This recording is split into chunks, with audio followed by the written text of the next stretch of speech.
Video आगे नहीं देखनी है तो आपकी चॉइस है। बिल्कुल भी आपको फोर्स नहीं किया जाएगा कि वीडियो देखी जाए, क्योंकि इस वीडियो के अंदर मैं कोई भी आपके साथ ऐसी बातें नहीं करने वाला जिसको सुनकर शायद आप मोटिवेट हों या शायद आपको अच्छा लगे या शायद कोई स्ट्रेटेजी हो। ऐसा कुछ भी नहीं है। इस वीडियो को बनाने का मेरा मकसद है सिर्फ और सिर्फ उस कड़वे सच की बातें करनी जो कहीं ना कहीं आपको बुरी तो लग सकती हैं लेकिन वो सच है। आज इस वीडियो में मैं डिस्कस करूंगा स्पेशली सीए इंटर के अंदर क्यों बच्चे फेल हो रहे हैं, जबकि सीए फाउंडेशन में या उससे पहले आप बहुत अच्छे से पढ़ते हो, अच्छे मार्क्स भी आते हैं, फाउंडेशन में भी बहुत अच्छे स्कोर आने के बावजूद बहुत सारे बच्चे सीए इंटर के अंदर ही क्यों डगमगा जाते हैं। या तो कुछ बच्चे बोथ ग्रुप्स के एग्ज़ाम देते हैं बट क्लियर नहीं हो पाते, कुछ बच्चे एक ग्रुप का एग्ज़ाम देते हैं, कई बार उसमें रह जाते हैं, बाद में फिर डायलमा क्रिएट होता है कि हम पास नहीं हो पा रहे हैं। तो आखिर ऐसी क्या 3 बड़ी मिस्टेक्स करते हैं बच्चे जो अब अगर आप अवॉइड करो तो शायद आपका रास्ता, आपकी जर्नी सीए की थोड़ी सी बेहतर और आसान हो जाए। इनफैक्ट अगर आप सीए इंटर स्टूडेंट हैं तो आप अपने सीए इंटर के एग्ज़ाम को भी क्लियर कर लेंगे। देखो, मैं जो भी बातें करूंगा वो अपने एक्सपीरियंस से करूंगा। हो सकता है आप उससे रिलेट करो ना करो, एग्री करो ना करो, बट कहीं ना कहीं मेरे को लगा कि अपने एक्सपीरियंस को आपके साथ शेयर ज़रूर करूं। देखो बच्चों, जो 3 मेन चीज़ें मेरे हिसाब से हैं जो मेजरली बच्चे गलती करते हैं और जिस वजह से सीए इंटर का रिजल्ट ख़राब आता है, उसमें से पहला रीज़न है ओवर कॉन्फिडेंस। ओवर कॉन्फिडेंस, मैं किसी छोटे मायने की बात नहीं कर रहा हूँ, मैं आपको कुछ एग्जांपल्स देकर समझाता हूँ। जो मैंने ऑब्जर्व करा है वो ये कि बहुत बारी सीए फाउंडेशन की जो सक्सेस होती है, सीए फाउंडेशन में जो आप क्लियर कर लेते हो, वो आपके सर पे हावी हो जाता है। आपको ये लगता है कि मैंने सीए फाउंडेशन क्लियर कर लिया है, बस अब तो भैया दुनिया में मैं ही राजा हूँ, मैं सीए बन गया। ऐसी एक फीलिंग मैं देखता हूँ कि आ जाती है बच्चों के अंदर। तो सीए फाउंडेशन क्लियर कर लिया वो अच्छी बात है, लेकिन वो पास्ट है, वो हो चुका। सीए इंटर का गेम ऑल टुगेदर बहुत अलग है। इनफैक्ट मैं तो ये सच बोलना चाहूँगा, सीए फाउंडेशन तो कुछ भी नहीं है। अगर आप वो क्लियर कर चुके हो तो दैट मीन्स आपने बेयर मिनिमम सिर्फ जो 11th 12th में करते थे वो ही करा है। एकदम से लेवल अप हो जाता है सीए इंटर के अंदर। तो पहली बात तो ये, बहुत सारे बच्चे सीए फाउंडेशन क्लियर करके सोचते हैं बस कि मैंने तो सब कुछ कर लिया, अब मैं जो भी कर रहा हूँ, जो भी करूँगा वो सब कुछ सही ही होगा, या मैंने जैसा सीए फाउंडेशन में करा था, लास्ट के 2 महीने पढ़ के पेपर पास कर लिए थे, वही मैं सीए इंटर में भी कर लूँगा। तो ये सबसे बड़ा रियलिटी चेक आपको मिलेगा। पहली बार अगर आप सीए इंटर का एग्ज़ाम दोगे और एग्ज़ाम में रिजल्ट आएगा तो हो सकता है आपको वो रियलिटी चेक का झटका लगे। तो ओवर कॉन्फिडेंस बिल्कुल भी मत रखना। आपको हमेशा अपने मन में ये सोचकर चलना है कि सीए इंटर ऑल टुगेदर एक डिफरेंट गेम है। इसके अलावा ओवर कॉन्फिडेंस सिर्फ इसी बात का नहीं है, और भी चीज़ों में होता है। आप सोचते हो कि सिलेबस कर लेंगे, अभी तो बहुत टाइम है, अभी तो 5 महीने पढ़े हैं, 9 महीने पढ़े हैं, ऐसा आप स्टार्टिंग में सोच लेते हो। लेकिन जैसे ही ये समय कम होता है, 2 महीने या 3 महीने जब बचने शुरू होते हैं, तब आपको वो प्रेशर फील होता है, फिर वो आपके पैनिक बटन्स दबते हैं, फिर आप या तो चीज़ें छोड़ते हो एंड सो ऑन। तो ये गलती बिल्कुल भी मत करना। दूसरी बड़ी गलती, सेलेक्टिव स्टडी।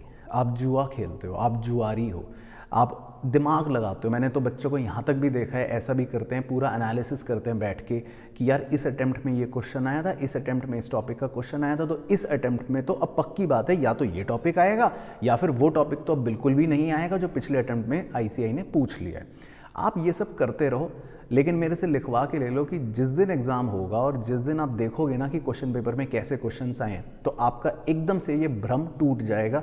अब हो सकता है कि आपकी तैयारी इतनी अच्छी हो कि आप बच जाओ, नहीं तो फिर आप फंसोगे। तो सेलेक्टिव स्टडी के इस माया जाल में बिल्कुल भी मत पड़ना, खासकर सीए इंटर या सीए फाइनल के अंदर। तो क्योंकि जो भी चीज़ें आप सोच रहे हो ना कि ये नहीं आएंगी, आप मुझसे लिखवा कर ले लो, आईसीए के एग्ज़ाम में वो ही आएंगी।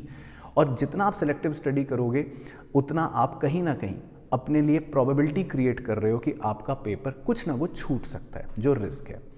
अब मैं मानता हूं कि सीए इंटर का सिलेबस बहुत वास्ट है, बहुत वास्ट है, नो डाउट, इजी काम नहीं है कंप्लीट करना। लेकिन अगर आपकी अप्रोच ही स्टार्टिंग से ही या बीच में भी ऐसी रही कि सिलेक्टिव पढ़ना है, तो कहीं ना कहीं आप अपने पैर पे कुल्हाड़ी मारोगे। तो ये दूसरी गलती कभी भी मत करना। और अगर आप सीए इंटर स्टूडेंट या सीए फाइनल स्टूडेंट भी हो तो बिल्कुल भी सेलेक्टिव स्टडी या इस गैम्बलिंग के चक्कर में मत पढ़ना कि ये टॉपिक तो बेकार है या छोटा है, इसको नहीं करना, या ये कम नंबर का आएगा। और एक चीज़ ध्यान रखना, सीए इंटर के अंदर भी आईसीआई एग्जैक्ट वेटेज नहीं बताता, एक टेंटेटिव वेटेज रहती है, वो उसमें बहुत ज़्यादा ऊपर नीचे कर सकते हैं। तो जो टॉपिक आप सोचते हो ना कि ये टॉपिक तो पक्का है 20 नंबर का आएगा, इसको अच्छे से कर लो, ये 5 नंबर का इसको छोड़ दो, उल्टा भी हो सकता है। 5 नंबर वाला 20 नंबर तक का आ सकता है, 20 नंबर वाला 2 नंबर का आ सकता है या नहीं भी आ सकता। और जो सीनियर्स अगर ये वीडियो देख रहे हैं उनसे आप पूछ लेना, वो कमेंट में आपको बता भी देंगे जिन्होंने ये चीज़ें एक्सपीरियंस करी हैं। तीसरी और आखिरी गलती, इग्नोरिंग रिटन रिवीजन। सबसे बड़ा ब्लंडर, सबसे बड़ी गलती जो आप कर सकते हो सीए इंटर में वो यही होगी। स्टार्टिंग करोगे पूरे जोश मोटिवेशन के साथ, लेकिन कुछ महीने बाद ही आप लिखना छोड़ दोगे। रिवीजन तो मैं वैसे ही भूल जाता हूँ, रिवीजन का तो कई बच्चे बिल्कुल ही टाइम नहीं निकालते, सिर्फ पढ़ते ही रहेंगे या सोचते ही रहेंगे या करते ही रहेंगे नया नया नया, लेकिन जितना पढ़ लिया उसको रिवाइज नहीं करेंगे। मैंने देखो स्पेशली सीए इंटर की 100 डेज स्ट्रेटेजी में सारा प्लानर डिस्कस करा है, हर चीज़ बताई है, वो वीडियो का लिंक आपको यहाँ मिल जाएगा। लेकिन उसके लिए भी आपको मैंने रिवीजन पर फोकस करना है। रिटन प्रैक्टिस जो इग्नोर करते हैं उसकी बात बताता हूँ। आप लिखते ही नहीं हो। रिवीजन के अंदर जो प्रैक्टिकल सब्जेक्ट्स हैं मेजरली, या थ्योरी भी है, एग्जाम में आपको लिखनी है। आप ये क्यों नहीं बात समझते हो?